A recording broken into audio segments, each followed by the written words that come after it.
രാജ്യത്തെ എല്ലാ smart ഫോണുകളിലും cyber സുരക്ഷാ ആപ്പായ സഞ്ചാർ സാഥി ഇൻസ്റ്റാൾ ചെയ്യണമെന്ന നിർദ്ദേശം കേന്ദ്ര സർക്കാർ പിൻവലിച്ചു.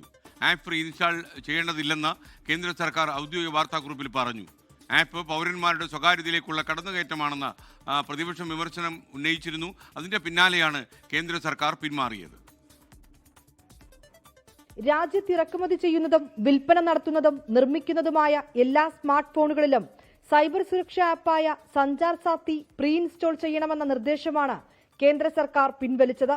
സഞ്ചാർ സാത്തി ആപ്പിലൂടെ പൗരന്മാരെ നിരീക്ഷിക്കാനാണ് കേന്ദ്ര സർക്കാരിന്റെ നീക്കമെന്ന് പ്രതിപക്ഷവും കേന്ദ്ര സർക്കാർ നിർദ്ദേശം അംഗീകരിക്കാൻ കഴിയില്ലെന്ന ആപ്പിൾ ഉൾപ്പെടെയുള്ള മൊബൈൽ കമ്പനികളും നിലപാട് അറിയിച്ചതോടെയാണ് കേന്ദ്രത്തിന്റെ പിന്മാറ്റം. സാധാരണക്കാരുടെ സുരക്ഷ മാത്രമായിരുന്നു ലക്ഷ്യമെന്ന് കേന്ദ്രമന്ത്രി ജ്യോതിരാദിത്യ സിന്ധ്യ പറഞ്ഞു. हमारा एक ही मत है और वो मत है आम जनता की सुरक्षा और आम जनता को ये फ्रॉड के कैंसर से बचाने के लिए 22,800 करोड़ रुपए का फ्रॉड पिछले वर्ष हुआ था. ആപ്പ് നിർബന്ധമാക്കിയ തീരുമാനം തെറ്റെന്ന് ബോധ്യപ്പെട്ടതുകൊണ്ടാകാം തിരുത്താൻ കേന്ദ്ര സർക്കാർ നിർബന്ധിതരായതെന്ന് കോൺഗ്രസ് എംപി മനീഷ് തിവാരി.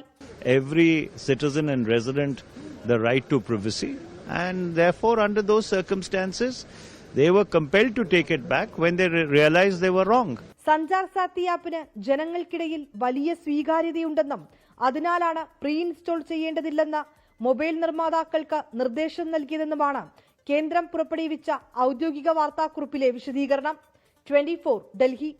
ലോകത്തെവിടെയായാലും ഏത് സമയത്തും 24 വാർത്തകളും ഓഗ്മെന്റഡ് റിയാലിറ്റി പാക്കേജുകളും എക്സ്പ്ലെയിനറുകളും വിശദമായി കാണാൻ ഞങ്ങളുടെ യൂട്യൂബ് ചാനൽ നിങ്ങൾക്ക് സബ്സ്ക്രൈബ് ചെയ്യാം.